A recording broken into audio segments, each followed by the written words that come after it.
नमस्कार। The view विचार मन्थनको नयाँ अङ्कमा यहाँहरूलाई स्वागत छ। आज हामी प्रत्यक्ष प्रसारणमा छौँ।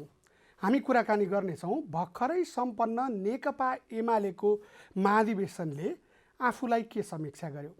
करिब 2/3 छेउको नेतृत्व गरेको नेकपा बनेर नेतृत्व गरेको केपी शर्मा ओलीको सरकार मात्रै ढलेन, प्रदेशमा रहेका सरकारहरू पनि एकपछि गर्दै अर्को ढल्दै गए। त्यस पछाडि नेकपा एमाले आफै फेरि 3 टुक्रामा विभाजित भइसकेको छ। यस्तो परिस्थितिमा जसले नेकपा नेपालकै कम्युनिस्ट आन्दोलनलाई लोकतान्त्रिक किसिमले अगुवाई गर्दै एउटा ठुलो कम्युनिस्ट केन्द्र बनाउने र विश्वमै चुनावबाट जितेर आएको एउटा लोकतान्त्रिक कम्युनिस्ट सरकार दिने बाचा गरेको नेकपा एमाले समेत आज 3 टुक्रा बन्ने परिस्थितिमा आउँदाखेरि के समीक्षा गर्यो। 10औं महाधिवेशनपछि नेकपा एमाले र लोकतन्त्र सँगसँगै फर्किए कि लोकतन्त्र हार्ने एमाले जित्ने अथवा एमाले हार्ने लोकतन्त्र जित्ने परिस्थिति बन्यो त। आखिर एमाले माथि उठेका लोकतन्त्रसँग सम्बन्धित पार्टीभित्रका अन्तर्विरोधसँग सम्बन्धित र जनताका पक्षमा जनतातिर फर्केर गरेका प्रतिबद्धताहरू बाचाहरू के भए, आज यो विषयमा हामी कुराकानी गर्नेछौँ। हामीसँग हुनुहुन्छ 10औं महाधिवेशनबाट उपमहासचिव निर्वाचित नेकपा एमालेका नेता गण्डकी प्रदेशका पूर्व मुख्यमन्त्री पृथ्वी सुब्बा गुरुङ। स्वागत छ यहाँलाई कार्यक्रममा।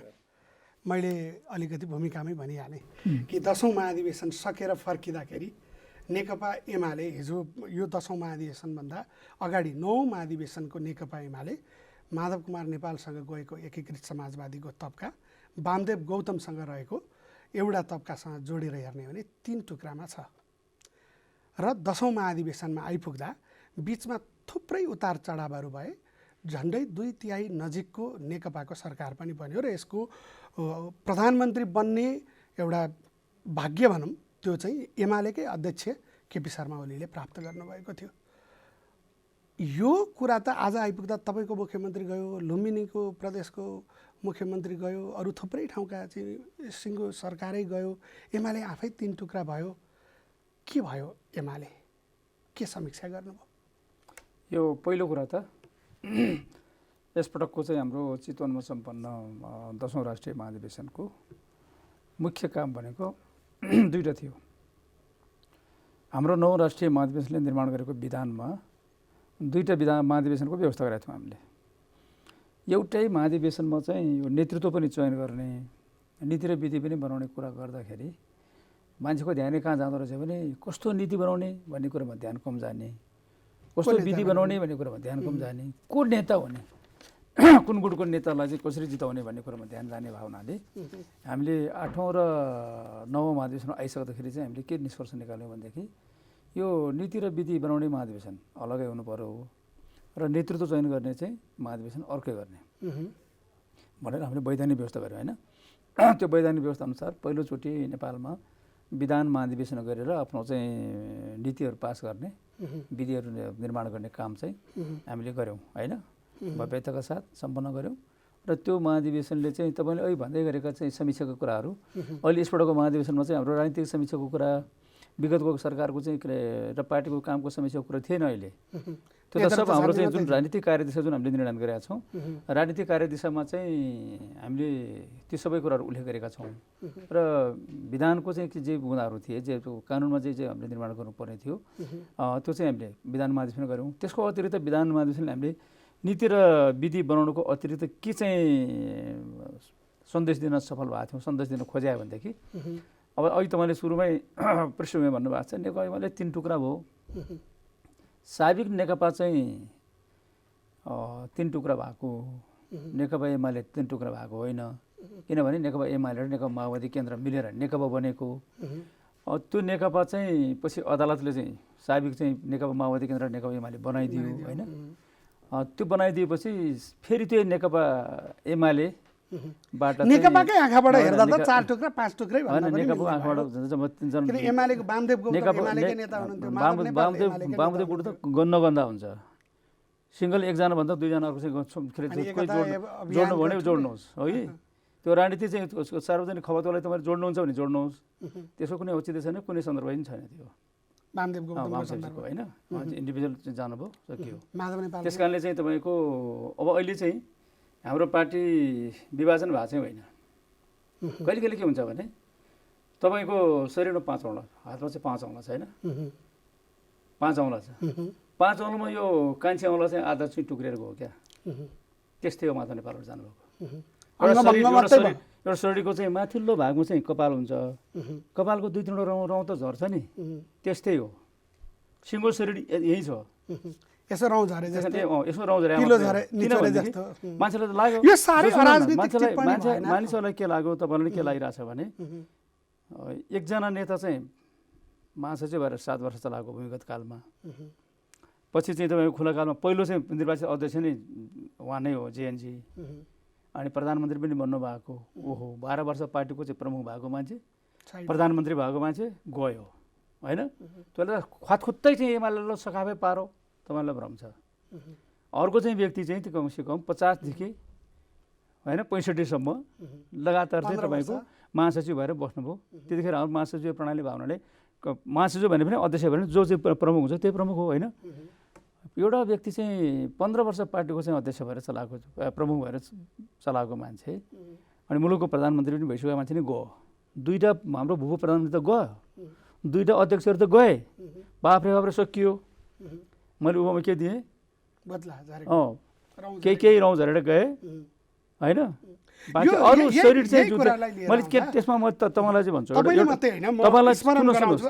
तपाईँलाई एमालेका अध्यक्ष केपी शर्मा ओलीले आज हिजो बोलेको कुरा आइरहेको कि पहिला पनि भन्नुहुन्थ्यो नट बोल्टी खुस्कियो, अहिले तगडा छ भन्ने कुरा, कोही बेला आँप झरे रुख छँदैछ भन्ने कुरा, यहाँले पनि भन्नु शरीरका केही रौँ झरे निक्ल्यो भन्ने कुरा, पिलो हो निचोरिहाल्यो निक्ल्यो भन्ने कुरा, यो सबै कुरा प्रतिक्रियाहरू सुन्दा यो राजनीतिकभन्दा अलि बढी अराजनीतिक लोकतान्त्रिक अलिकति राजनीतिक वैचारिक त्यो सुझबुझपूर्ण कुरा भन्दा अलि ज्यादा असहिष्णु कुरा गरे जस्तो यहाँलाई लाग्दैन? सठिक प्रतीकात्मक उदाहरण दिएको हो त्यो तपाईँहरूलाई चाहिँ त्यो अराजनीति लागेको हो, त्यो राजनीतिक व्यङ्ग्यात्मक कुरा थियो होइन। मैले पनि त्यसको कुनै मूल्य छैन भन्ने मूल्य त के भन्नु, मूल्य त के त हुन्छ नि। मैले चाहिँ तपाईँ सुरुमै के भन्न खोजेँ भने त्यस हामीले रौँ चाहिँ थोरै रौँ त टाउकोमै हुन्छ, कपाल त होइन, टाउको भनेको त शीर्षै व्यक्तिहरू थिए, केही गए, तर सिङ्गो शरीर चाहिँ भने मैले चाहिँ मसँग प्रमाण छ नि। 9 राष्ट्रिय महाधिवेशन हुँदाखेरि म त पार्टी कार्यालयमै थिएँ, हाम्रो पार्टीको चाहिँ सदस्यहरू 2,66,000 होइन 453 थिए। अनि हामीले के बनायौँ, अब चाहिँ यो पार्टी बलियो बनाउनु पऱ्यो, 10औँसम्म जाँदाखेरि ल पार्टी सदस्य डबल पार्ने, 5 लाख बनाउने भन्यौँ हामीले है। अनि हाम्रो चाहिँ 9 राष्ट्रिय महाधिवेशनको चाहिँ निर्णय नै के छ भने 10औँ महाधिवेशनमा पुग्दाखेरि पार्टीको सदस्य 5 लाख पुर्याउने। अस्ति चाहिँ हामीले चितवन जानुभन्दा केही दिन अगाडि हामीले सङ्गठन विभागमा बसेर, म त सङ्गठन विभागको पनि मान्छे हुँ होइन, हामीले चाहिँ रेकर्ड हेर्दाखेरि अहिले चाहिँ 8,55,453 जना भएछ। शरीर त यो चाहिँ भन्दा चाहिँ झन् मोटो पो भएछ त हाम्रो शरीर त।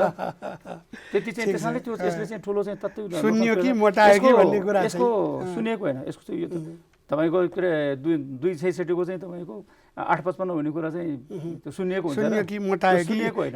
यसको कुरा त 64 माओवादी केन्द्रले चुनाव जितिरहँदाखेरि एउटा कुरा थियो कि त्यतिखेर तत्कालीन अहिलेका अध्यक्ष केपी शर्मा ओलीले के भन्नुहुन्थ्यो भने नक्कली जुङ्गा हो, झर्छ, सुन्निएको हो, घट्छ भने जस्तैमा झरिहाल्यो त, त्यो त साँचो कुरा हो नि। ठिकै छ, यो एउटा समीक्षा तपाईँहरूले गर्नुभयो कि गएर खास एमालेलाई प्रभाव परेन भन्ने कुरा यसमा जोड्न खोजेको एउटा चाहिँ। त्यसैले हाम्रो विधान महाधिवेशनले एउटा सन्देश दियो, नीति र चाहिँ विधि बनाउने सन्देश दियौँ हामीले, व्यवस्थित गऱ्यौँ होइन। अर्को सन्देश के दियो भने नेकपा एमालेको कार्यकर्ताहरू एमालेमै छन्, माधवको पछि लागेन, जेएनको पछि लागेन, 2-4 जना त लागेन नि त, तर तल्लो फ्लोरको प्रदेश कमिटी प्रदेश लेभलमा जानुहोस्, जिल्ला लेभलमा जानुहोस्, पालिका लेभलमा जानुहोस्, वडा लेभलमा जानुहोस्, कार्यकर्ता चाहिँ 2-4 जना त पछि त लाग्छ नि त, तात्विक रूपमा कुनै अन्तर छैन। त्यसैले हामीले चाहिँ सन्देश एमालेलाई कुनै घाटा भएन। 63 जना चाहिँ तपाईँको कार्यकर्ताहरूले चाहिँ महाधिवेशनमा आए। एमाले चाहिँ आफ्नो चाहिँ शक्ति बरकरार छ। त्यसो त आमसभामा अझ ठुलो आए होइन, शान्तिनो आमसभा नै। यहाँले जुन भन्नुभयो कि विधिको कुरा र नीतिको सवाल चाहिँ विधान महाधिवेशनमा टुङ्ग्यायौँ भनेर भन्नुभयो, एउटा समीक्षा त यहाँले बताइहाल्नुभयो कि त्यही भाषणमा पनि आएको थियो कि नटबल्टो अथवा रौँ जसरी गएको फरक परेन भन्ने कुरा। भनेपछि यो विभाजनसँग यहाँहरूको त्यति ठुलो चाहिँ असर परेन भन्ने निष्कर्ष रह्यो। तर विधान अधिवेशनले बनाएको विधान फेरि तपाईँहरू 10औँ महाधिवेशनको हलमा पुग्दा त त्यो त कार्यान्वयन गर्नु भएन। तपाईहरुले एउटा विष्णु पौडेलको त्यतिखेर चाहिँ सार्वजनिक भाषा नै थियो, त्यो बन्द सत्रभित्रकी कमरेडहरू 15 भन्दा बढाएर त पदाधिकारी राख्नै हुँदैन, त्यो भएर हामीले यसरी मिलाएका छौँ लगायतका विषयवस्तु। पछि आउँदा कमिटी 301 बनाउनु पर्यो, पदाधिकारीको सङ्ख्या बढाउनु पर्यो, अरू कुराहरू बढाउनु पर्यो भनेपछि विधान अधिवेशनले जे फैसला गर्यो विधानको मामलामा त्यो कुरा त लागू गर्नु भएन नि। होइन त्यस्तो हुन्छ भनेपछि जहाँ जान्छ त्यही बनाउँदै जाने। विधान चाहिँ त्यो जडसूत्र होइन हो कि विधान चाहिँ तपाईँको डाइनामिक हुनुपर्छ। अमेरिकाको चाहिँ विधान अमेरिकाको संविधान महिनामा फेर्न पनि सक्छ होइन अमेरिकाको संविधान चाहिँ परि आउँदाखेरि चाहिँ संशोधन हुँदै गएको छ र अहिलेसम्म त्यो जीवित छ त। तर यही महाधिवेशनका लागि तयार गरेको विधान मैले त्यो त चाहिँ के छ भने अब चाहिँ बिचमा चाहिँ त्यसै फेरिरहन्छ र महिना तपाईँलाई भने जस्तो तपाईँको त्यसैमा मेरो चाहिँ आपत्ति छ। महिना फेरि होइन नि, यो त चाहिँ संजोगवश हाम्रो विधान महाधिवेशन र राष्ट्रिय महाधिवेशन बिचको चाहिँ अवधि महिना तपाईँले भने जस्तो महिना पर्या होला। तर हामीले त राष्ट्रिय महाधिवेशनले विधान महाधिवेशनमा कतिपय कुराहरू करेक्सन गर्न सक्छ। राजनीतिक कार्यदिशा पनि यो यस बिचमा चाहिँ कुनै चाहिँ गठबन्धन चाहिँ टुटेको भए न फेरि अर्को सरकार बनेको भए यस राजनीतिक शक्तिमा चाहिँ केही फेरबदल भएको भए हाम्रो नीति पनि परिवर्तन हुन सक्थ्यो। फेरि यो विधान महाधिवेशन यो राष्ट्रिय महाधिवेशन त्यो पनि गर्न सक्थ्यो क्या। तर त्यो राजनीतिक परिस्थिति तलमाथि केही भएन, ऊ यथावतै रह्यो होइन। त्यस कारण त्यसमा विशेष निर्णय गरिराख्नुपर्ने अतिरिक्त निर्णय गरिराख्नुपर्ने चाहिँ खण्ड खातिर परेन हामीलाई। विधान चाहिँ त्यतिखेर विधान बनाउँदाखेरि हामीले चाहिँ अलिकति होइन पार्टी साह्रै ठुलो बनाएर चाहिँ तपाईँको केन्द्रीय केन्द्र भने जति चाहिँ माथि जति सानो सानो हुँदै जानुपर्छ भन्ने चाहिँ कन्सेप्टमा चाहिँ हामी त्यो बनाएको। तर पछि चाहिँ छलफल गर्दै आउँदाखेरि त्यो चाहिँ अलिकति व्यवहारिक चाहिँ भएर हुन्छ। हामी अलिक भावनामा चाहिँ बगेर बनाएको रहेछौँ कि हाम्रो व्यवहार के थियो भने अब हिसाब गर्दाखेरि पछि मैले हिसाब गरेको मैले पार्टीको अध्यक्षलाई मैले नै अनुरोध गरेको पहिलोचोटि होइन।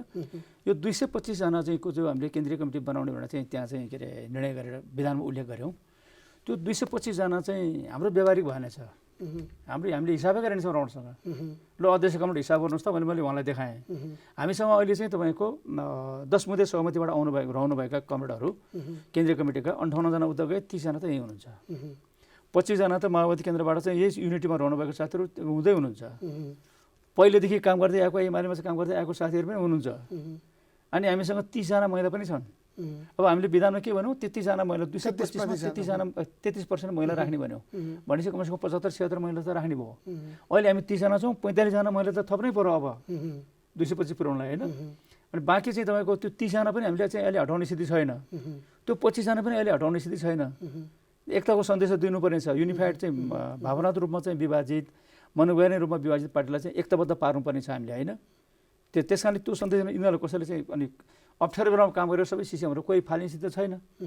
उमेरहरूले चाहिँ उक्रे गएको बाहेक साह्रै निकममा भएको बाहेक होइन अरू त राख्नुपर्ने छ। अनि कसरी राख्नुहुन्छ त्यो 225 राख्ने हो भने अहिले भएको पनि 45 जना महिला चाहिँ 33% महिला अन्तर्गत 45 महिला थप्ने। त्यसो गर्दाखेरि तपाईहरुले थपेर जानु तपाईको 15-20 जना चाहिँ त अहिले भएकै एक्जिस्टिङ जुन हिजोसम्म भएको चाहिँ एक्जिस्टिङ त्यो तिनै आउट हुन्थ्यो क्या। अनि कसरी चाहिँ यो म्यानेज हुन्छ तपाईँ के सन्देश दिनुहुन्छ भनेपछि होइन हिसाबमा गएर नै चाहिँ राउन्डसँग भन्नुभयो भने होइन। त्यसो भए बढाउनु पर्ने रहेछ लो पेस कमरेड भन्नुभयो भने बल्ल है। त्यसमा तपाईहरुकै योगदान। मैले के सुझाव दिएको भने बढाउनु पर्छ सकभर 75 जना बढाउँ होइन, 279 वा 301 जना बनाऊ। यो सबै कुरा तर यही विषयमा पनि यहाँले जुन बताउनु यो सबै कुराहरु यो विषय बुझियो कि यहाँले सबैजनालाई हटाउनको निम्ति यो सबै कुराहरु मिलाउन हामीलाई सजिलो होस्।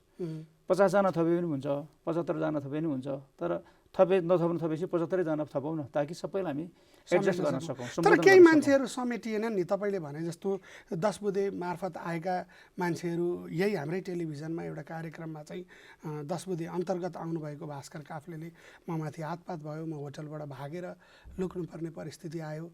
केही मान्छेहरू मलाई खोज्दै त्यहाँ पनि आएछन्, म रातभरि चिसोमा बसेँ भनेर भक्कानिँदै कुराहरू राख्नुभयो। उहाँ ताप्लेजुङको इन्चार्ज हुनुहुन्थ्यो। एकदम गलत कुरा हो त्यो। सुरेन्द्र महानन्द त्यस्तो हातपात त्यस्तो भएको केही पनि होइन, उहाँ हार्नुभयो क्या। हामीले यसमा चाहिँ मैले त्यो 301 जना बनाउँदाखेरि पनि भएभरको सबै त्यही खँदारी राख्ने भनेको त होइन नि त। एकाध मैले अहिले भने तपाईँलाई अब 70 वर्षको 70 वर्ष चाहिँ हद तोकेको मान्छेहरू त्यो 70 वर्ष उमेर हदको कारणले चाहिँ आउट भयो नि। एउटा जस्तो उदाहरणलाई नजिर मे आउट भए, अर्को चाहिँ आउट अमृत बोरा आउट हुनु साह्रो आउट हुनु भयो नि। केही मान्छेहरू निकममा भने होइन कि अब चाहिँ तपाईँको एउटा केन्द्रीय कमिटी सदस्य भनेर नेता हो नि त, नेता हो नि, नेताको भूमिका उसले कतिको निर्वाह गरेर आफ्नो क्षमता योग्यताबाट। जस्तो केही मान्छेहरूलाई हामीले चाहिँ तपाईँको सल्लाहकारमा पठाउने भनेर भन्यो नि, थोरै मात्रै, विशाल भट्टराई, सुरेन्द्र मानन्दर, थोरै भास्कर काफ्लेहरू, विशाल भट्टराई तपाईँले भन्नु न, विशाल भट्टराई चाहिँ अयोग्य भएर फाले हो त? त्यो त थाहा भएन। प्रमुख सचेतकै हुनुहुन्थ्यो उहाँ, सबभन्दा सक्रिय मध्येको एकजना हुनुहुन्छ। उहाँले नै पहिला अध्यक्षले नाम पढ्नुहुन्छ, हामी ताली पड्काउनुपर्छ भन्ने एउटा यो सुरेन्द्र मानन्दर चाहिँ के कारणले छुट्नुभयो होइन, सम्बोधन गर्न सक्नुहुन्छ महासचिवले। अब चाहिँ फेरि हामी 30 जना त हामी मनित गर्दैछौँ होइन, कहिले कहिले चाहिँ सबै कुराहरू गर्दै भव्य तपाईँ हुन्छ नि होइन, कहिले कहिले मकै पिन्दाखेरि घुन पनि पिनिन्छ नि, अलिअलि मकै घुन पिसी। त्यस कारणले चाहिँ केही मान्छेहरू त्यसरी चाहिँ आउट हुनु भएको छ, हुन सक्छन् क्या। अनि कतिपय मान्छेहरू सम्बोधनै गर्नुपर्ने चाहिँ ठाउँमा सम्बोधन गर्न सकेका छैन। हाम्रो पर्वत जिल्लै खाली छ, मनाङ जिल्लै खाली छ, त्यहाँ जिल्लाबाट कहीँ न कहीँ ल्याउनु पर्ने भयो, यस्ता त भएको छन् नि। तर यो चाहिँ तपाईँको हाम्रो समग्रमा हेर्दाखेरि यो एकदम सानो अंश हो यो होइन, त्यसलाई हामी अब चाहिँ तपाईँको पुर्ताल गर्दैछौँ, व्यवस्थापन गर्दैछौँ। तर एउटा आरोप जबरजस्त लाग्यो, यहाँले जति कुरा गरे पनि एउटा एमाले असर परेन यो विभाजनले भनेर भनिरहे पनि हामीले चाहिँ एक हिसाबले एमाले र लोकतन्त्रको भेट भएन। क्रमशः जब एमाले नेकपाबाट एमाले अदालतको निर्णयले छुट्टिए पछाडि र नेकपा एमाले फेरि थप विभाजन भइसकेपछि एमालेभित्र लोकतन्त्र चाहिँ सकियो। यो स्टालिनकालीन लोकतन्त्र जस्तो भयो। हिजो बहुमतमा हुँदा बैठकै बस्न नमान्ने केपी ओली, अरूको बहुमत हुँदाखेरि बैठक नबस्ने केपी ओली आफ्नो बहुमत हुँदा दिनदिनै घन्टौँ बैठक राख्न पनि तयार हुनुभयो। स्टालिनकै पालामा पनि हजारौँ बैठक हुन्थे भनेर भनिन्छ। त स्टालिनकालीन लोकतन्त्रमा गयो भन्ने आरोप लाग्यो, यसलाई कसरी भन्नुहुन्छ? तपाईँहरूको जिब्रोमा सरस्वतीले बास गर्नुपर्ने हो। यो चाहिँ तपाईँको यो नेपालको कम्युनिस्ट पार्टी नेकपा एमाले जो संसारकै बुर्जुवा पार्टीसँग पनि हामी चाहिँ कम्पिट गर्छौँ, भन्छौँ, दावाका साथ भन्छौँ कि तिमीहरूभन्दा हामी व्यवहारमा लोकतान्त्रिक छौँ। अरू कम्युनिस्टको छोडिदिनुहोस्, तर यो पालि आउँदा छोडिदिनुहोस्। त्यस कारणले गर्दाखेरि चाहिँ यो स्टालिनको कम्युनिस्ट पार्टी भने त स्टालिन के गरे? स्टालिन त आफ्नो चाहिँ आफूभन्दा फरक गुटको मान्छेहरू त कतिपय चाहिँ दफनायो भन्छ, मार्यो भन्छ। कम्युनिस्ट यहाँ पनि त्यस्तै भयो, मार्न चाहिँ हत्या चाहिँ भएन, पोलिटिकल एसासिनेसन चाहिँ भयो भन्ने कुरा। कसरी पोलिटिकल एसासिनेसन हुन्छ? भीमराव चुनाव लिएर हार्नुभयो, पोलिटिकल एसासिनेसन हो? अघिल्लो दिन लिस्ट पढ्नुभयो नि त केपी ओलीले, एउटा महाधिवेशनमा अध्यक्ष मण्डलको अध्यक्षले आफै अध्यक्ष बन्ने गरी लिस्ट पढ्ने, योदेखि बाहेकलाई भोट नहाल्नु भनेर भोलिपल्ट उर्दी जारी गर्ने कुरालाई के भन्नुहुन्छ? 2153 जनाले गरेको निर्णय हो नि त्यो। ल एकजना भीमराव चाहिँ असहमत थियो होला, 2152 जनाले गरेको निर्णय हो त्यो। कोही केपी ओलीले चाहिँ कहीँ डिक्टेट गरे हो? त्यही कुरा स्टालिनकालीन कसैले बोल्नै नसक्ने, स्टालिन र केपी ओली त तुलनै गर्न सकिँदैन। यो चाहिँ महापाप हुन्छ, अपराध हुन्छ पोलिटिक्समा। मान्छेलाई चाहिँ यसरी चाहिँ तपाईँको के अरे किनारा लगाउने कुरा, यसरी चाहिँ तपाईँको के अरे अपशब्द प्रयोग गर्ने कुरा चाहिँ नगर्नु। किनभने स्टालिनले जुन ढङ्गले चाहिँ सोभियत सङ्घको कम्युनिस्ट पार्टी बोल्सेभिक चलायो, हाम्रो पार्टी त्यस्तो होइन नि। हामीले त स्टालिनहरूले जसरी कम्युनिस्ट पार्टी चलायो, जुन ढङ्गले त्यो कम्युनिस्ट पार्टी चाहिँ तपाईँको ब्युरोक्रेटिक ढङ्गले चलाउँदै जाँदाखेरि जनताबाट अलग थलग भयो, सरकार श्रमजीवीबाट अलग थलग भयो, पुरै चाहिँ त्यो एउटा स्टेट पार्टीको रूपमा त्यो चल्न थाल्यो, जनताबाट अलग थलग भएपछि गैरलाम गुरुङ ढल्यो। त्यो चाहिँ ढल्दाखेरि एकजना जनता पनि के अरे पश्चाताप गरेर रोएन, पछि पश्चाताप माने अलग बेग्लै कुरा शासन व्यवस्था गएपछि। त्यस्तो चाहिँ जनताबाट अलग थलग भएको कम्युनिस्ट पार्टी बनाउनु हुँदैन भनेर हामीले यो मास बेस क्याडर्स पार्टी बनाएको हामीले। अनि प्रतिस्पर्धाको आधारमा आफ्नो आन्तरिक जनवाद व्यवस्था गर्नुपर्छ भनेर त्यो आन्तरिक जनवादको कुरा उठाएको मदन भण्डारीले त्यसलाई कार्यान्वयन गर्ने केपी शर्मा ओली। जसरी चीनमा चाहिँ क्रान्ति माओवादीले गर्यो, त्यो क्रान्ति पछाडि चाहिँ के अरे सोसल ट्रान्सफर्मेसनको इकोनोमिक ट्रान्सफर्मेसनको काम चाहिँ तपाईँको देङ साउकेले गरे होइन, देङले गरे। त्यस्तै चाहिँ हाम्रो नेपालमा पनि जनताको बुझले जनवादको प्रतिपादन चाहिँ मदन कमरेडले गर्नुभयो। त्यसको व्यावहारिक रूपमा चाहिँ कम्युनिस्ट आन्दोलनभित्रको लोकतान्त्रिकरण र नेपाली समाजको लोकतान्त्रिकरणको अभियान चाहिँ कारण चाहिँ केपीले गर्नुभयो हो। यही कुरामा अलिकति एउटा प्रश्न उठिरहेको छ कि यहाँले त भन्नुभयो कि केपी ओलीले कार्यान्वयन गर्नुभयो, तर एउटा प्रश्न यहाँले अघि पनि भन्नुभयो कि आफूमाथि फरक मत राख्ने र प्रश्न उठाउनेहरूलाई पिलो भन्ने, रौँ भन्ने, टाउकाका रौँ भन्ने, जिउका रौँ भन्ने र उनीहरूको कुनै अर्थ नलाग्ने गरी अराजनैतिक एक हिसाबले तुच्छ टिप्पणी पनि गर्ने। जस्तो कस्तो हुन्छ भने पिलोले के हुन्छ, पिलोले चाहिँ हाम्रो शरीरमा प्राकृतिक रूपले भएको अनि प्रश्न उठ्ने वातावरणले सबैलाई बाहिर निकालिसकेपछि जे बाँकी रह्यो त्यसलाई लोकतन्त्र भन्ने कि अतिरिक्त अङ्ग पिलो भनेको अतिरिक्त अङ्ग विभिन्न समस्याले पैदा भएको जसले हामीलाई दुःख दिन्छ पीडा दिन्छ होइन त हाम्रो पार्टीभित्र चाहिँ तपाईँको दुईवटा पार्टी मिलेर नेकपा बनिसके पछाडि त्यो कहिले चाहिँ तपाईँको त्यो केन्द्रित के अरे त्यो कमिटी चाहिँ चल्नै सकेन पार्टी चल्नै सकेन त्यही त फरक मत आउने बित्तिकै त्यो सहिष्णुता नै नहुने कुरा जनताको बहुदलीय जनवादले परिकल्पना गरेको सीमाभित्र थियो र पार्टी चल्नै कसैले प्रश्न केपी शर्मा ओलीमाथि मिल्दैन थियो तपाईँ भन्नुहोस् त एकछिन आँखा छोपेर चाहिँ त्यहाँ केपी पनि छैन त्यहाँ चाहिँ प्रचण्ड पनि छैन त्यहाँ माधव पनि छैन त्यहाँ तीनजना कोही चाहिँ 4-5 जना नेता छन् भने तपाईँले सोच्नु पर्यो पूर्वाग्रह नराखिकन होइन कुनै दृष्टिदोष नराखिकन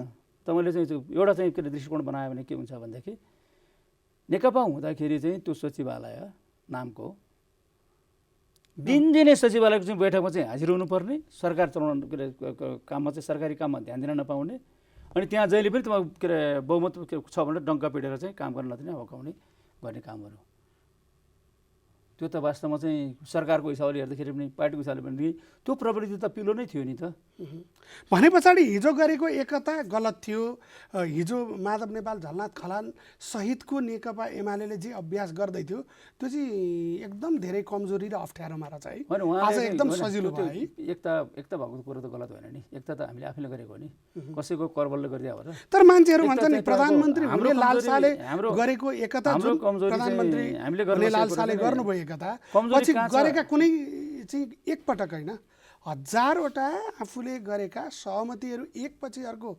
कार्यान्वयन नगर्ने कमिटीका निर्णयहरू एकपछि अर्को कार्यान्वयन नगराउने र स्वेच्छाचारी ढङ्गले अगाडि बढ्ने सन्दर्भमा आज 10औं महाधिवेशनसम्म आइपुग्दाखेरि सिङ्गो हलभित्र आफूले प्रस्ताव गरेको हुने भन्ने जुन आरोप लागिरहेछ यसलाई कसरी जवाफ दिनुहुन्छ? प्रश्न नै मलाई चाहिँ के अचम्म लाग्यो भने त्यो केपी ओली प्रति एउटा आग्रह राखेर मात्रै प्रश्न देखिएको आग्रह राखेर प्रश्न गरिराख्ने चाहिँ देखिन्छ तपाईँ बुझ्नुहोस् एकछिनलाई भन्नुहोस् न तपाईँ हामीले भन्दाखेरि चाहिँ तपाईँको यो पार्टीलाई यो सरकारलाई कामै गर्न दिने भनेर सधैँ किचलो गर्ने को हो प्रचण्ड होइन सधैँ किचलो गर्ने को हो माधव नेपाल होइन हो नि त्यो दुनियाँले देखेको कुरा तर गिनिज बुकमा नाम राख्नुपर्ने गरी काम भयो भन्नुहुन्छ त प्रधानमन्त्री एकातिर काम भएन गर्न दिएन भन्नु काम त यति पनि यस्तो डिस्टर्ब नगरे त कति हुन्थ्यो त्यो डिस्टर्बको बावजुद काम यसले काम त भयो नि त शेरबहादुर पाला भन्दा भयो जेएनको पालामा भन्दा भयो माधवको पाला भन्दा भयो प्रचण्डको पालामा त कुरै गर्नु परेन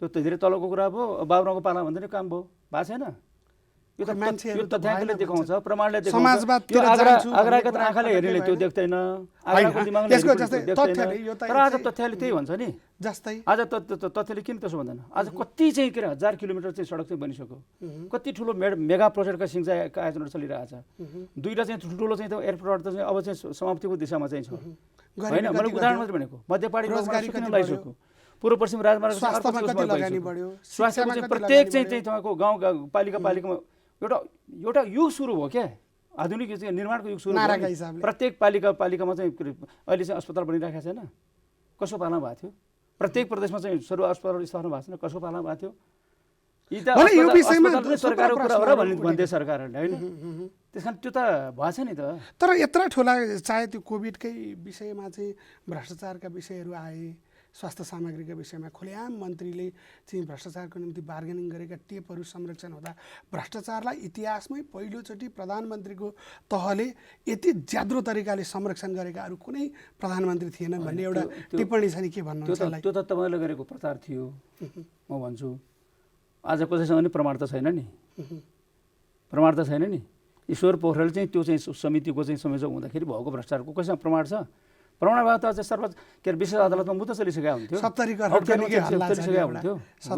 कसले रोकेको छ त्यो दुनियाँ 70 करोडमै चाहिँ हुन्थ्यो नि त समात्नु प्रमाण भए त समातिन्थ्यो होला अख्तियारको दुरुपयोग गरे भए समातिन्थ्यो होला त्यो त सबैले बोलेको कुरा हो नि त त्यो सुन्या हो नि त बोलेको कुरा प्रमाण त्यसकारणले चाहिँ यस्ता चाहिँ मनोगणन चाहिँ आरोपहरू लगाएर पूर्वाग्रह पनि आरोप लगाएर भनेपछि एउटा राजनीतिक कुराको एउटा जवाफ चाहिँ नेपाली समाजले नेपालको एउटा जगतले जो कम्युनिस्ट आन्दोलन वाम आन्दोलनलाई मन पराउँथ्यो रुचाउँथ्यो कि उनीहरूले भन्दैछन् कि नेकपा एमाले भित्र एउटा यस्तो धार जो केपी शर्मा ओलीले नेतृत्व गर्नुहुन्छ, त्यहाँ तपाईँहरू पनि हुनुहुन्छ, कोही त्यहाँभित्र आन्तरिक रूपमा सङ्घर्ष पनि गर्दै हुनुहुन्छ, बाहिर बोल्नुपर्ने जति बोल्नुहुन्न भनेर पनि मान्छेले भन्दैछन् कि त्यसले चाहिँ लोकतन्त्रलाई निस्तेज गर्ने, आदेशको परिपालना मात्र गर्ने एउटा शक्ति र समूह बनाउन खोज्दैछ भन्ने आरोपलाई चाहिँ कसरी लिनुहुन्छ? त्यसलाई कसरी लिउँ भने हामीले यो दुईवटा अध्यक्षको अभ्यास गऱ्यौँ पहिलोचोटि। त्यो हामीले गरे हो नि, नेपालमा त हामीले गरे हो नि पहिला, होइन? अनि त्यो दुईवटा जनरलको चाहिँ सेना हुँदाखेरिको चाहिँ एमालेको चाहिँ गति र एउटै चाहिँ जनरल हुँदाखेरिको एमालेको गति हामीले यही छोटो अवधिमा चाहिँ हामीले अनुभूति गऱ्यौँ क्या। तपाईँ एकछिनलाई कल्पना गर्नुहोस्, अब यो विधान महाधिवेशनमा चाहिँ हामीले चाहिँ पहिले जस्तै या अहिलेको चाहिँ राष्ट्रिय महाधिवेशन पहिलेको जस्तै हामीले तपाईँले भने जस्तो सो कल्ड चाहिँ तपाईँको इलेक्सनको नाउँमा, प्रतिस्पर्धाको नाउँमा गुटका आधारमा चाहिँ एउटा पार्टीलाई दुईवटा पार्टी बनाएर चुनाव लड्ने चाहिँ अभ्यास गरेको भए हाम्रो के हुन्थ्यो? दुईवटा गुट हुन्थ्यो, एउटाले जित्थ्यो अर्कोले हार्थ्यो, 8औँमा त्यही भयो 9औँमा त्यही भयो, होइन? त्यो हारेको चाहिँ व्यक्तिले चाहिँ तपाईँको संयम लिएर त्यो के अरे चुनावको परिणामलाई स्वीकार गरेर निर्वाचनको नियमलाई चाहिँ पालना गरेर चाहिँ बसेको, अर्को चाहिँ तपाईँको कार्यकाल चाहिँ के अरे प्रारम्भ नभइन्जेलसम्म चाहिँ सन्चो मानेर चाहिँ त्यसलाई स्वीकारेर बस्ने स्थिति बन्यो भने त्यो ठिकै हुँदो रहेछ। त्यो नबनिकन त्यो हारलाई स्वीकार नसक्ने अनेक बाहना गरेर तिकडम गरेर चाहिँ त्यो जितेको मान्छेलाई काम गर्न नसक्ने त 8औँदेखि 9औँसम्म चाहिँ केपीले हार्यो, उसले काम गर्न दिइरहेछ, जेएनले काम गर्न पायो। तर त्यतिखेर पनि एउटा कुरा समानान्तर कमिटी बन्ने तपाईँको गएर पनि जाँदैछु 9औँदेखि 10औँमा आउँदाखेरि त्यो 10औँ महाधिवेशनसम्म पनि पर्खर नसकेर विभिन्न चाहिँ खेलबाजी गर्ने चाहिँ माधव नेपालजीको तरिकाले त यो लोकतन्त्र हामीले भनेको चाहिँ प्रतिस्पर्धा हामीले त पछेकै रहन्छ। हाम्रो नेताले चाहिँ मनभित्र स्वीकारेकै रहन्छ, हाम्रो संस्कारले स्वीकारेकै रहन्छ, हाम्रो नेताहरूले त्यो कुरालाई चाहिँ अनुभूति गरेकै रहन्छ भन्ने कुरा भनेको लोकतन्त्र मान्ने बेला भइसक्यो। त्यसकारणले मैले चाहिँ के भनेको भनेदेखि अब चाहिँ हामीले यो निर्वाचन प्रतिस्पर्धाको भन्दा टाढा जानै सक्दैनौँ हामी। किन जबजलाई हामीले आफ्नो मार्गदर्शक सिद्धान्त मानेछ भने जबजले भनेको एउटा कुरा चाहिँ हामीले जहिले पनि हामीले चाहिँ अन्तर्मनमा राखेर काम गर्नुपर्छ। त्यो भने के छ भनेदेखि पार्टी चलाउने नेताहरूले पार्टीको कार्यकर्ताबाट निर्वाचित अनुमोदित हुनुपर्छ, राज्य चलाउने नेताहरूले राज्यबाटै अनुमोदित हुनुपर्छ। कुनै चाहिँ तपाईँको चाहिँ को चाहिँ के अरे दरबारमा जन्मेको, कुनै चाहिँ कुलमा जन्मेको कारणले त्यो भयो त आज एउटा सिरियस प्रश्न त उठ्यो नि यहाँले निकै लामो एउटा राज्य चलाउनलाई जनताबाट निर्वाचित भएको हुनुपर्छ, पार्टी चलाउनलाई कार्यकर्ताबाट निर्वाचित भएको हुनुपर्छ। तर जसरी पार्टीभित्र उठेका प्रश्नहरूप्रति असहिष्णु बनेर जसरी एकपछि अर्को जुन हिसाबले चाहिँ टिप्पणीहरू आए, त्यसका प्रति टिप्पणीहरू आए, त्यो असहिष्णुता हेर्दा आलोचकहरू तपाईँले हिजो अस्ति प्रचण्डले बोलेको सुन्नु भएको छ, त्यसको उत्तर कसरी दिने? नारायणीको किनारमा पञ्च भेला भयो, पञ्च र्याली भयो, नेकपा एमालेको पञ्चायतीकरण भएको छ भनेर भन्छ, त्यसको उत्तर दिनुपर्ने कसैले दिनु पर्यो। त्यसको उत्तर दिँदाखेरि अनि तपाईँले त्यो कुरालाई के त्यसरी बोलेको थियो अध्यक्ष, कस्तो निरङ्कुश भएको भन्नुहुन्छ तपाईँहरू, होइन? अनि चाहिँ के हुन्छ, यो चाहिँ केपी ओली चाहिँ अपराधीहरूको चाहिँ जत्थाको नायकी हो, भ्रष्टाचारीको नायकी भन्छ। अपराधीहरूको नायकी हो त केपी ओली? बरु कैयौँ हजार मान्छे मारेको चाहिँ हिसाबले भन्दाखेरि बरु उहाँलाई चाहिँ भन्न मिल्ने होला। हामीले त्यसरी फर्कायो भने के हुन्छ? तर एउटा चिज त भयो नि, एउटा कुराको जवाफ त यहाँहरूले यो राजनीतिक हिसाबमा नेताले नेतालाई गर्ने ओटे जवाफको कुरा एउटा होला, ओठे जवाफ दिने, यसै हाम्रो नेताले पनि अरू पनि ओठे जवाफको कुरा एउटा होला। तर आलोचकहरूप्रतिको चाहे त्यो बुद्धिजीवीहरूले कुनै प्रश्न उठायो भने बुद्धिजीवीलाई फर्सी बुद्धिजीवी भन्नेदेखि लिएर बुद्धले कति पढेका थिए भन्नेदेखि कुराहरूदेखि लिएर एउटा राजनीतिक नेतृत्वले कुन कुरालाई प्रमोट गरिरहेको छ, यो असहिष्णुता एक हिसाबले भन्दाखेरि एक प्रकारको तुच्छता आज चाहिँ तपाईँले त्यो केपीको तुच्छता मात्रै देख्नुहुन्छ क्या। अनि आज एमालेको एउटा देशको सबैभन्दा ठुलो पार्टी हो। केपी ओलीलाई के भन्नु, जो मान्छे तपाईँको नेपालको जेलमा चाहिँ 14 वर्ष बस्यो, अहिले भएको समकालीन राजनीतिक नेता सबभन्दा जेल बढी जेल मान्छे थियो नरेश खरेल, जो बस्छ। अहिले नरेश खरेल त पार्टीको अध्यक्षमा माथि त्यो लाइनमा छैन नि त। त्यसो त घनेन्द्र बस्नेत पनि बस्नुभयो, राधाकृष्ण मैनाली बस्नुभयो, मोहन कृष्ण बस्नुभयो, सबै बस्नु भएको छ। नरेश खरेल पनि 301 को सूचीमा पर्नु भएन। नरेश खरेल तपाईँ भीष्मदेवनलाई किन भन्नुहुन्न? किन भन्नुहुन्न भीष्मदेवनलाई? किन यहाँले भन्दा त अघिल्लो मर्दी सतारको नाम किन लिनु? त्यो अमर चाहिँ अधिकारीको नाम किन लिनुहुन्न? अर्को अमर अधिकारी दुईवटा थिए। यो तपाईँले चाहिँ प्रश्नलाई प्रश्न गर्ने कुरा मात्रै हो क्या। प्रश्न गर्ने हो भने त सबैलाई न्याय गर्नु पर्यो, सबैलाई चाहिँ भन्नु पर्यो, समेट्नु पर्यो। त्यो त होइन, प्रश्न त्यस कारणले गर्दाखेरि चाहिँ मैले के भन्छु भनेदेखि केपी ओलीले आज चाहिँ तपाईँको सुनै फलाए पनि फलामै फलायो भन्छ। यसले कहाँबाट ल्यायो, यो नक्कली सुन हो भन्छ क्या। यो व्यक्तिप्रतिको पूर्वाग्रह छ भन्ने यो सबै चाहिँ तपाईँको के भने केपी ओलीप्रति यति पूर्वाग्रही छन्। केपी ओलीको चाहिँ त्यो तर सत्ताको केन्द्रीकरण गर्नको निम्ति केपी ओलीले गरेका प्रयासलाई चाहिँ तपाईँहरूले यसो अलिकति आत्मसमीक्षा गर्नुपर्छ भन्ने तपाईँलाई लागेन? जस्तै यहाँले नै एउटा टिप्पणीमा स्मरण गर्छु कि बालुवाटारमा एउटा कुनै वंशावलीसँग सम्बन्धित एउटा भोज लाग्दाखेरि यो अलिकति ठिक भएन भनेर यहाँको एउटा सार्वजनिक टिप्पणी आएको हिसाबले मैले त्यो कुरा पनि स्मरण गर्दै, मलाई चाहिँ याद छैन, हामीले नै पनि यो विषयमा कुराकानी गरेका थियौँ योभन्दा अगाडि एपिसोडमा। मैले चाहिँ के एउटा के प्रश्न के गरेको थिएँ, उहाँको चाहिँ के अरे घरमा जाँदाखेरि ठुलो चाहिँ के अरे ओली वंशावलीको ठुलो फ्रेममा चाहिँ उहाँलाई चाहिँ सम्मान गरेको, आफ्नो चाहिँ ओली चाहिँ बन्धुहरूले चाहिँ सम्मान गर्न सक्नुहुन्छ, पाउनुहुन्छ। मैले भने तपाईँले चाहिँ आफ्नो के अरे वंशानुगत चाहिँ वंशको हिसाबले यो वंशवादको चाहिँ उत्थान गर्ने देखिने हिसाबले अलिकति चाहिँ तपाईँको यो जुन प्रतिष्ठा छ, जुन मर्यादा छ, जुन चाहिँ के अरे भूमिका छ, त्यसले अलि यसलाई चाहिँ सुहाए नै क्या हो भने दाजुभाइहरूले गएर दिए त के म नलिने भन्नु दिएको छ, त्यहाँ झुन्डाइ दिएको छु म। त्यसको यही हिसाबले अलिकति दुनियाँले देखे अनुसार नभए पनि एक हिसाबले आलोचना गर्न सक्ने र कुरा राख्ने भएकोले गर्दा एउटा जिम्मेवार छलफल होस् भनेर म यहाँलाई के प्रश्न गर्न चाहन्छु भने कमरेड ओलीले जुन हिसाबले चाहिँ संसद विघटनदेखि पश्चातका जे घटनाहरू भए त्यस विषयमा किन एमाले केही पनि बोल्दैन कि एमाले गरेको संसद विघटन जनताको बहुदलीय जनवाद अनुरूप थियो? होइन, त्यो कस्तो हुन्छ भनेदेखि संसद चाहिँ कुन परिस्थितिमा चाहिँ विघटन गरेको हो त्यो त्यसको 3-4वटा चाहिँ हुन्छन्। कानुनी हिसाबले ठिक थियो कि बेठिक थियो, संवैधानिक हिसाबले ठिक थियो कि बेठिक थियो, राजनीतिक हिसाबले ठिक थियो कि बेठिक थियो। अब संवैधानिक रूपले बेठिक थियो अदालतले भनिसक्यो, मैले भनिराख्नु परेन। तर राजनीतिक रूपले त्यो चाहिँ ठिक थियो त्यो बेलाको। राजनीतिक हिसाबले पनि जब संवैधानिक सर्वोच्चता मान्छु भनेर कबुल गर्ने जनताको बहुदलीय जनवादको आँखाबाट कसरी त्यो राजनीतिक के भने अनि जनताको बहुदलीय जनवादले के भन्छ? जनता नै सर्वोच्च भन्छ। जनतालाई नै सर्वोच्च मानेर चाहिँ म अब यो चाहिँ मलाई भन्न दिनु न। तपाईँको यो चाहिँ पार्टीका नेताहरूले यसरी धेरै खुट्टा तान्न थाले कि यिनले विधि विधान पनि छैन, जनवादी केन्द्रको सिद्धान्त केही पनि मान्दैन, सारा चाहिँ दिनदिन खोजे थापेछ काम गर्न दिएन। अनि यो चाहिँ संसदीय दल पनि काम गर्न दिन्न, यता पनि काम गर्न दिन्न, पार्टी पनि काम गर्न दिन्न।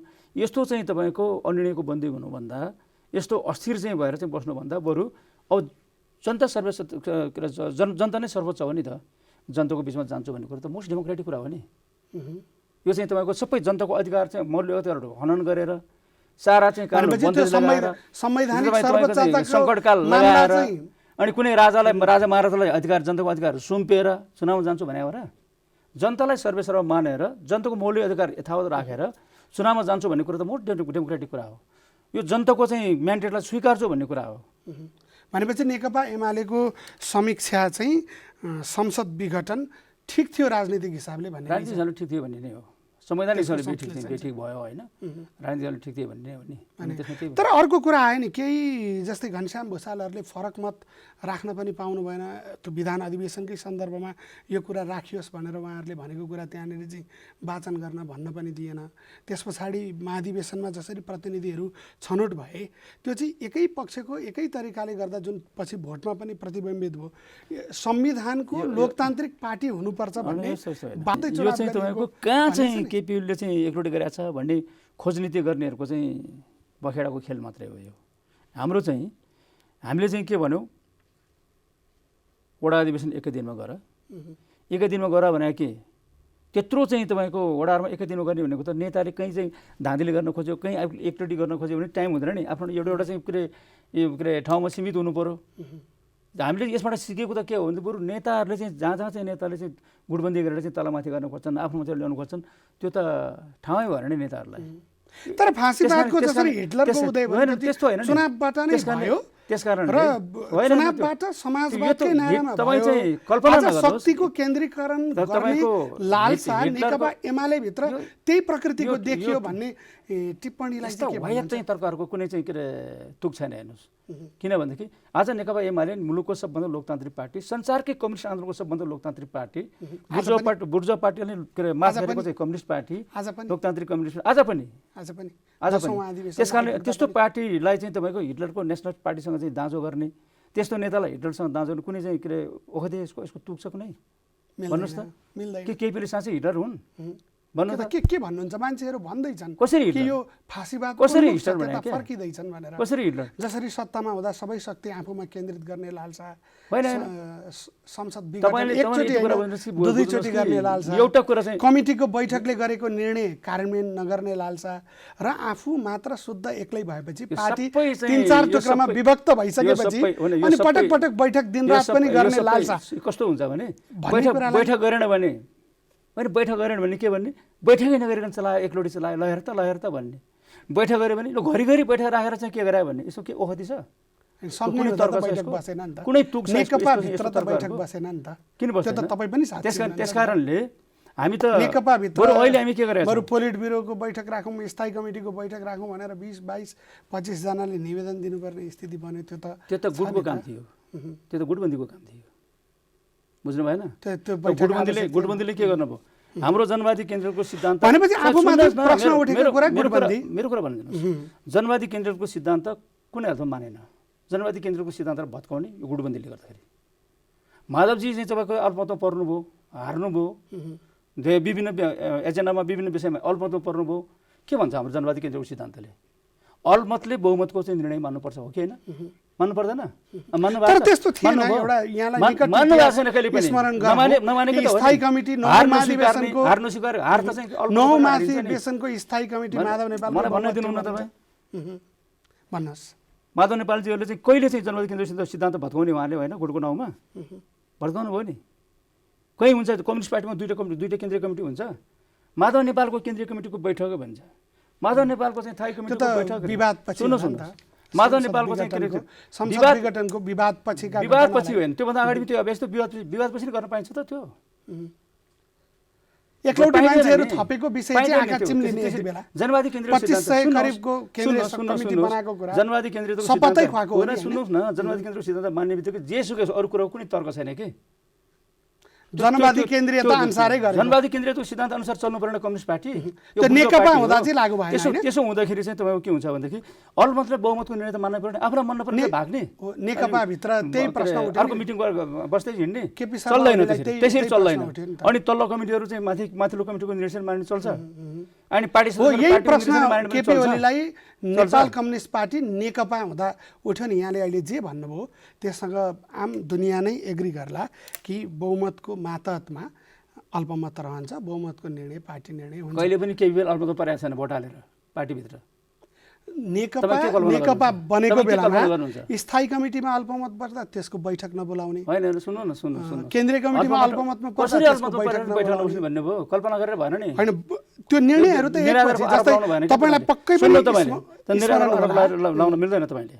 त्यस्तो के हो भनेदेखि कसरी पनि मिल्दैन। त्यो के भनेदेखि स्थायी कमिटीको बैठकमा भोट हालेर कुनै एजेन्डामा भोट हालेर केपी ओली अल्पमत परेको छ? बैठकमै नगइदिएपछि केपी ओली अल्पमत छ? परेको छ? परेको छैन? भोटिङमै गएन, परेको छैन? भोटिङमै गएन, परेको बरु भएकै निर्णय कार्यान्वयन। ठिक छ, यो एउटा प्रश्न भयो। यसमा आम जनताले पनि दर्शकले पनि यो गर्लान्। अब दोस्रो, एमाले दक्षिण पन्थ उन्मुख छ। हुन त 10औं महाधिवेशनमा दक्षिण पन्थ परास्त गर्ने यहाँहरूको मूल नारा थियो, तर दक्षिण पन्थ उन्मुख छ। जस्तो कि राम मन्दिरको कुरा आयो, पशुपतिमा जलारीको कुरा आयो। के नेकपा एमाले अब धर्मको एजेन्डा लिन खोजेको हो? कहाँबाट यस्तो यो त कथाहरू बहुतै हुन्छ क्या, अचम्म लाग्छ। राम मन्दिरको विषयमा कुरा आएको कथा हो र यसको कथा त यहाँकै अध्यक्षले निकै मिठो र लामो गरी भन्नु कथा तपाईँले बनाउनु भएको, हामीले बनाउनु भएको। हामीले विधान महाधिवेशनमा के भन्यौँ? नीतिगत निर्णय गरौँ। नीतिगत निर्णयमा चाहिँ राम मन्दिरको कुरा छ, छलफल भएको छ, त्यो निर्णय गरेका छ। पशुपतिको निर्णय गरेका छ हामीले, गरेका छैन नि। पार्टी नेकपा एमाले आजको दिनमा पनि त्यस्ता चाहिँ तपाईँको के अरे धार्मिक एउटा चाहिँ तपाईँको धर्मनिरपेक्ष संसद विघटन पनि त निर्णय गरेको थिएन नि अरू कुरा नगर्नु न, तपाईँले चाहिँ जे कुरा चाहिँ प्रश्न गरेर त्यही उत्तर दिइरहेको छु म। कहाँ छ हाम्रो चाहिँ तपाईँको के अरे नीतिगत निर्णय जे भएको छ दोस्रो विधान महाधिवेशन त्यो हेर्नुहोस् तपाईँले। हाम्रो विधान के भएको छ त्यो हेर्नुहोस् तपाईँले। त्यो बाहिर बाहिरको कथा हालेर चाहिँ तपाईँको चाहिँ नि केपीलाई कसरी चाहिँ तपाईँको अप्ठ्यारो पारौँ कि यसलाई चाहिँ कसरी भनेको सिङ्गो नेकपा एमालेको निर्णय होइन। पशुपतिको प पनि उच्चारण भएन हाम्रो मिटिङमा, हाम्रो चाहिँ महाधिवेशन। तपाईँको अयोध्याको अ पनि उच्चारण भएन। बरु हाम्रो अध्यक्षले चाहिँ तपाईँको थाई कमिटीको बैठकमा के भन्नु, केन्द्रीय कमिटीको बैठकमा के भन्नु भने कम्युनिस्ट पार्टी यो धर्ममा भाग्यवादमा विश्वास गर्ने पार्टी होइन, द्वन्द्ववाद भौतिकवादमा विश्वास गर्ने पार्टी हो। त्यही आधारमा चाहिँ हामीले के अरे काम गर्नुपर्छ। सरकारले काम गर्ने कुरा एउटा सन्दर्भको कुरा हुन्छ, कतिपय कुरा त्यो गर्नुपर्छ।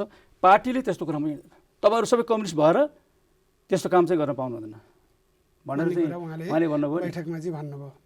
अनि त्यो कुरा कसले सुन्ने? अब हामी करिब अन्तिममा छौँ। जाँदा जाँदा यहाँको पनि मुख्यमन्त्री पद एक हिसाबले पार्टीभित्रको आन्तरिक विवादले गयो।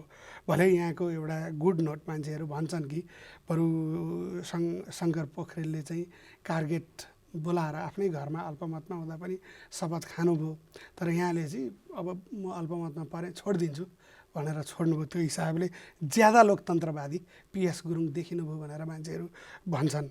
यो एकपछि अर्को सरकार झर्ने, यिनै संसद विघटनदेखि लिएर यी उठेका तमाम प्रश्नहरू को समीक्षा चाहिँ यहाँ आफूले अलिकति सोच्दा कसरी गर्नुहुन्छ? यसले एमालेपट्टि फर्केर यसको नेता केपी शर्मा ओली र यो टिमपट्टि फर्किँदाखेरि चाहिँ केही समीक्षा छैन? यो चाहिँ एकदम राम्रो छ। समीक्षा छ नि, राम्रो छ भने भनेको छौँ। हामीले समीक्षा गर्न अझै बाँकी छ भनेको छौँ। यसको लागि बृहत समीक्षा गर्नुपर्छ, लामो समीक्षा गर्नु पर्यो नि। यहाँभित्र हाम्रो आन्तरिक कारण कति जिम्मेवार, बाह्य कारण कति जिम्मेवार, नेपालको राजनीतिक दलहरूको चाहिँ संस्कार संस्कृति कति जिम्मेवार, हाम्रो आफ्नै चाहिँ संस्कार संस्कृति कति जिम्मेवार।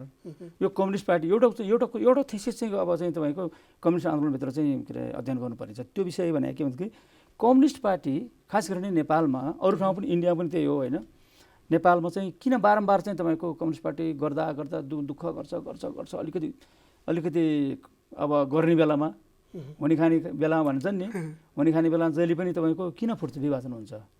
51 सालमा त्यस्तो चमत्कारिक चाहिँ पार्टी के अरे स्वर्णिम चाहिँ सरकार चलायो होइन। त्योबाट जुन खालको पपुलर भएर सारा चाहिँ एमालेमा चाहिँ एकजुट हुने कुरा भयो होइन। अनि ठ्याक्कै चाहिँ तपाईँको के भयो 54 पार्टी विभाजन भयो नि। त्यो के कारण हुँदा फेरि त्यहाँबाट चाहिँ त्यो सबै दुःख पीडालाई भुलेर चाहिँ अनि फेरि चाहिँ गरेर आएर चाहिँ तपाईँ हामी चाहिँ यहाँ यो ठाउँमा यो चाहिँ के अरे 76-77मा आइपुग्यौँ होइन। 2/3 चाहिँ नजिकको बहुमत सरकार थियो। त अघि तपाईँले भाग्यले चाहिँ के अरे केपी ओली चाहिँ के अरे प्रधानमन्त्री बनायो, भाग्यले होइन, पौरखले भएको, हाम्रो क्षमता योग्यले श्रमले भएको होइन। तर चाहिँ स्थिति के हो भने हामीले त्यो एकतालाई जोगाउन किन सकेनौँ? यही मामलामा एमाले फर्किनु पर्ने चाहिँ कुनै यहाँले अघि नै भन्नुभयो त्यसको दोष प्रचण्डलाई होला, माधव नेपाललाई होला, झलनाथ वामदेवलाई होला, म भन्दैछु त। तर केपी शर्मा ओली र उहाँको पङ्क्तिलाई छैन। केपीसम्म मात्रै केन्द्रित भएर किन प्रश्न गरिराख्नुहुन्छ? उहाँ ठुलो पार्टीको ठुलो अध्यक्ष। त्यस कारणले गर्दाखेरि चाहिँ यो विभाजन चाहिँ मैले कहीँ पनि भने होइन। केपी ओली चाहिँ तपाईँको 25 लक्षणले युक्त, दुधले चाहिँ नुहाएको होइन, कुनै चाहिँ दोष नभएको मान्छे होइन। केपी ओली एउटा मान्छे हो, भगवान् होइन भन्छौँ नि हामी कहिले कहिले। भगवान्ले मात्रै गल्ती गर्दैन, मान्छेले त गल्ती गर्छ होइन। चिनमा चाहिँ माओसेतुङको चाहिँ मूल्याङ्कन गर्ने बेलामा तङ साउसमुले चाहिँ चिनिया कम्युनिस्ट पार्टीको चाहिँ 28 वर्षको इतिहासको सीमावलोकन गर्दाखेरि समीक्षा गर्दाखेरि उनले भनेको थियो माओसेतुङ 70% ठिक थिए, 30% त गलत थिए। केपीको नि त्यस्तै चाहिँ होला नि होइन। तर केपीको चाहिँ तपाईँहरूको प्रश्न के हुन्छ भने केपी चाहिँ के अरे 100% गलत थिए होइन। यति बेला पुष्पलाललाई बीपीलाई प्रश्न उठ्दैन, मदन भण्डारीलाई उठ्दैन, अहिले केपी ओलीलाई नै प्रश्न उठ्छ। नहुने त होइन नि त।